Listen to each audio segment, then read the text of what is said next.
What if the Saraswati River never dried up? The mighty Indus, the fearsome Ganges, the ethereal Yamuna, India's rivers have shaped its history. But none flowed with more power and purpose than the Saraswati.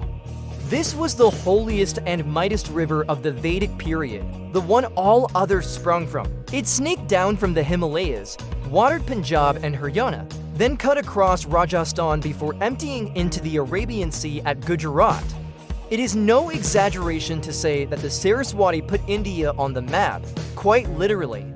For without it, there would have been no Indus-Saraswati civilization, no ancient cities, no trade, no art, no India. So what if this mighty river never dried up? What if it still flowed powerfully through northwest India today?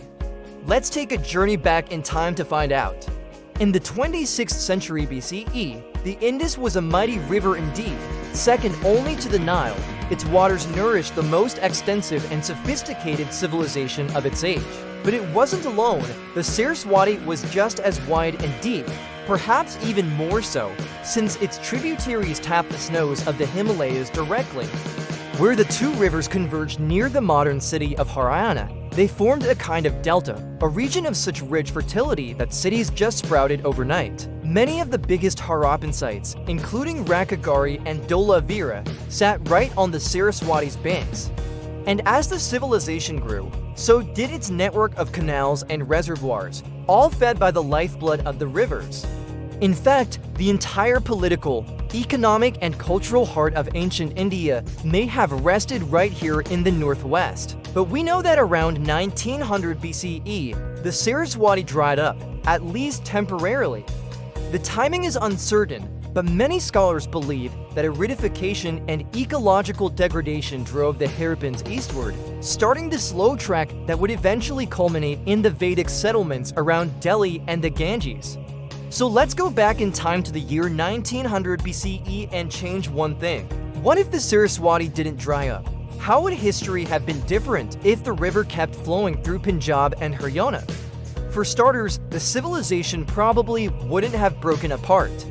Without pressure from outside invaders, the Harappan culture would have continued developing along its own lines. Cities wouldn't have been abandoned and new ones would have sprung up along the river's banks.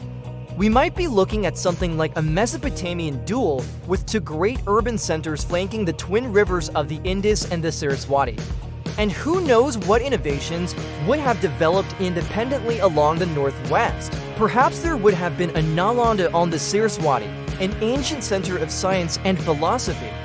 Maybe the great mathematician Brahmagupta would have lived on its banks instead of the Ganga. Whatever the case, this uninterrupted stretch of civilization could have made ancient India into one of the cradles of the world, rivaling Egypt or Mesopotamia in its longevity and brilliance. Canals would have carried water to every field, allowing year-round agriculture and huge cities teeming with merchants, artisans, and scholars. Trade ships would ply their routes up and down the river, exchanging luxury goods, raw materials, and ideas. The Indus and Saraswati would have been arteries through which the blood of civilization flowed. But this alternate history doesn't end in antiquity. Imagine the Saraswati as a major waterway even today. As the 21st century progresses, northwest India could become dotted with megacities fed by the river's lifeblood. Agriculture would flourish, powering India's march to 500 million people.